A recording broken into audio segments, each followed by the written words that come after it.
The U.S. Air Force has dubbed its next-generation intercontinental ballistic missile the LGM-35A Sentinel. The official name for the United States' next nuclear missile, which until now has been referred to as the Ground Based Strategic Deterrent, was announced by the service Tuesday. The Sentinel is to succeed the 5-decade-old Minuteman III beginning in 2029, and it would represent a major upgrade and a costly one, at $100 billion to the ICBM portion of the U.S. nuclear triad. Nuclear-armed bombers, such as the B-52 Stratofortress and the in-development B-21 Raider, as well as submarines, make up the other two portions of the nuclear triad. Don Koser, Air Force Global Strike Command's lead historian, said in a Monday interview that the name was chosen to evoke the image of one that stands guard and keeps the watch. It also is intended to signal the continuation of the vigil carried out by airmen and Air Force civilians who operated, secured, maintained and supported its predecessors: Minuteman, Peacekeeper, Titan and Atlas. The latter is America's first ICBM system, and it became operational in 1959. Our nation's nuclear deterrent force, two legs of which is operated by airmen, has quietly provided a strategic security shield for decades, Air Force Secretary Frank Kendall said in a release. All that time, the Department of the Air Force has kept the watch, always vigilant and ready. The name Sentinel recognizes the mindset that thousands of airmen, past and present, have brought to the deterrence mission and will serve as a reminder for those who operate, secure, and maintain this system in the future about the discipline and responsibility their duty entails. Beginning in the 1950s, the military drew some of its earliest missiles' names from Greek mythology, resulting in the Atlas and Titan programs, as well as the Nike anti-aircraft missiles. The Navy's Poseidon and Trident submarine ballistic missiles also followed in the 1970s.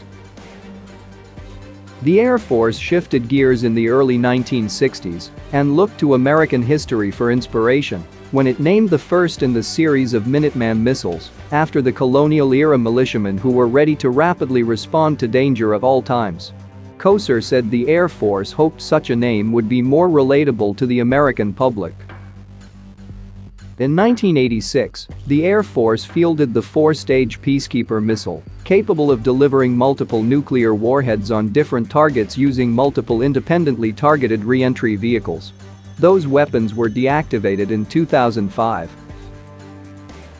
When asked why the Air Force opted out of choosing a name from mythology or a specific historical reference, like the Minuteman, Koser said the service considered 6 factors: historical relevance, the link to the mission, aggressiveness, popularity, simplicity, and recognition. Global Strike Command could not say how many other names were considered or identify some of the other candidates. Tom Caracco, director of the Missile Defense Project at the Center for Strategic and International Studies, who last year wrote about the need for better names of weapons, said he thinks the metaphor of a sentinel keeping watch is fitting. America's most fearsome weapons need better names, Caracco said. Bland descriptors, acronyms, and bunches of letters and numbers are good enough for some weapons. But instruments of deterrence, the bedrock of U.S. national security, deserve a proper name, conjuring up story, honor, and connection to the past. The LGM-30G Minuteman III was first deployed in 1970. There are now about 400 Minuteman IIIs in hardened silos, designed to withstand attacks, spread out across the country at F.E. Warren Air Force Base in Wyoming, Malmstrom Air Force Base in Montana, Minot Air Force Base in North Dakota, and other sites in Colorado and Nebraska. Launch crews of 2 officers are on duty around the clock in underground launch control centers, which are connected to the silos with hardened cables and can be contacted immediately by the President or Defense Secretary. The Defense Department says the $100 billion Ground Based Strategic Deterrent program is necessary to modernize the ICBM force and maintain an effective deterrent to China and Russia. The department also says the GBSD effort would be about $38 billion cheaper than extending the Minuteman III through 2075. But critics of GBSD argue the modernization plans are escalatory, excessive for a deterrent capability and wasteful. Some Democratic lawmakers have opposed the program and sought to divert money away from it last year.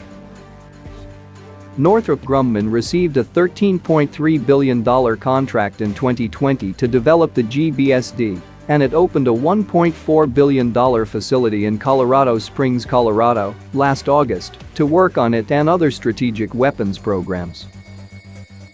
The Air Force said the Sentinel will use a modular architecture that can be easily upgraded with new emerging technologies to meet evolving threats and will be easier to maintain than the Minuteman. This will save money and keep the Sentinel relevant well into the 2070s, the service said. The Air Force's current missile bases will also be the home of Sentinel missiles. Koser said the Sentinel upgrade will modernize more than the missiles themselves. It will also modernize or replace the existing Minuteman-era silos, control centers and ground infrastructure, as well as its flight systems and command and control systems. The Air Force said that adapting the existing infrastructure will allow both the Minuteman III and the Sentinel to meet all nuclear security and safety standards during the transition process.